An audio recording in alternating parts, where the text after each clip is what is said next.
Hanif পালোৱান YouTube চেনেললৈ সকলোকে স্বাগতম জনাইছোঁ।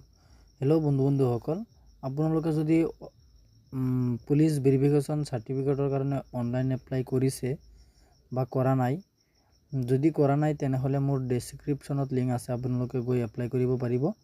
আৰু যদি এপ্লাই কৰিছে, আপোনালোকক থানাত মাতিবলৈ হ'লে কি ডকুমেণ্টৰ প্ৰয়োজন, মই আজি সেইটো বিষয়ে ভিডিঅ' বনাবলৈ আহিছোঁ। আৰু আপোনালোকে যদি পুলিচ ভেৰিফিকেশ্যন চাৰ্টিফিকেটটো অনলাইন এপ্লাই কৰিছে তেনেহ'লে আপোনালোকে ৰৈ নাথাকিব। 3 দিনৰ পিছত আপোনালোকৰ যিটো হেৰি হয়, এই পুলিচ ভেৰিফিকেশ্যন চাৰ্টিফিকেটটো বনোৱাৰ পিছত যিটো কপি ওলাই, এই কপিখন লৈ 3 দিনৰ ভিতৰত আপোনালোকে আপোনালোকৰ নিজৰ থানাত যিটো আপোনালোকৰ থানা আছে এইটো থানাত গৈ হেৰি কৰিব পাৰিব, এই লৈ গৈ ভেৰিফিকেশ্যন কৰিব পাৰিব। আপোনালোকে ৰৈ নাথাকিব যে যিদিনা কল কৰিব সেইদিনা যাম। মোৰ এনেকৈ কেঞ্চেল হৈছিলে এবাৰ, মই তাৰপিছত আকৌ কৰিছিলোঁ, তাৰপিছত হৈ গ'ল ভেৰিফিকেশ্যন। গতিকে আপোনালোকে পুলিচ ভেৰিফিকেশ্যন চাৰ্টিফিকেটৰ কাৰণে আপোনালোকে থানাত গ'লে কি ডকুমেণ্টৰ প্ৰয়োজন, মই আজি সেইটো বিষয়ে ভিডিঅ' বনাবলৈ আহিছোঁ। ভিডিঅ'টো আপোনালোকে অলপো স্কিপ নকৰিব, যদি স্কিপ কৰে তেনেহ'লে আপোনালোকে এখন পাৰ্ট হেৰাব, গতিকে আপোনালোকে বুজি নাপাব। আপোনালোকৰ প্ৰথমতে লাগিব আপোনালোকৰ স্কুলৰ চাৰ্টিফিকেটটো, যদি আপোনালোকে কলেজত পঢ়িছে, আপুনি যিমানলৈকে পঢ়িছে সিমানলৈকে আপোনাৰ এটা স্কুল বা কলেজৰ চাৰ্টিফিকেট আছে, সেইটো চাৰ্টিফিকেটখন লৈ যাব পাৰিব। 2 নম্বৰ হৈছে আপোনাৰ বাৰ্থ চাৰ্টিফিকেটখন লৈ যাব লাগিব, বাৰ্থ চাৰ্টিফিকেট। আৰু 3 নম্বৰ হৈছে আপোনাৰ গাঁও পঞ্চায়তৰ এখন গাঁওবুঢ়াই এখন চাৰ্টিফিকেট দিয়ে, সেই চাৰ্টিফিকেটখন আপোনালোকে লৈ যাব লাগিব আৰু সেইটো আপোনাৰ অৰিজিনেল হ'ব লাগিব।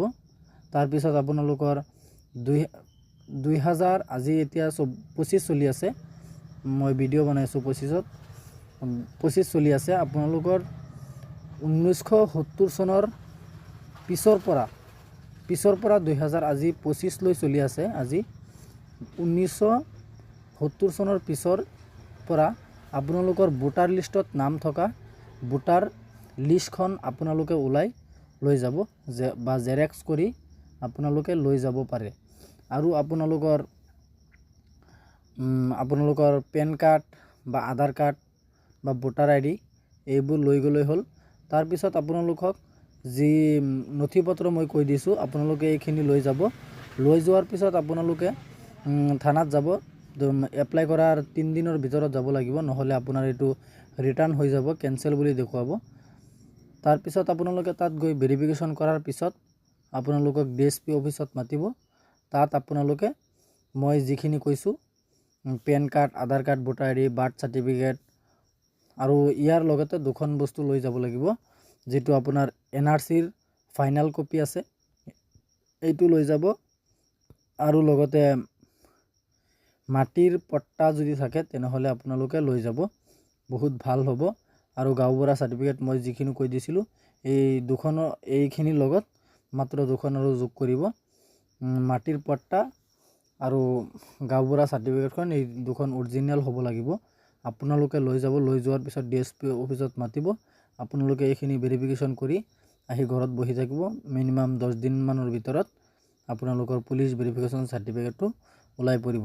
যদি মোৰ ভিডিঅ'টো ভাল লাগিছে, মোৰ চেনেলত যদি আৰু নতুনকৈ আহিছে, মোৰ চেনেলটো ছাবস্ক্ৰাইব কৰি ভিডিঅ'টোত এটা লাইক কৰি দিব আৰু লগৰ বন্ধু বান্ধৱীসকলকো ভিডিঅ'টো শ্বেয়াৰ কৰি দিব, যাতে সকলোৱে ভিডিঅ'টো চাব পাৰে, বহুতৰে দৰকাৰ হৈ আছে।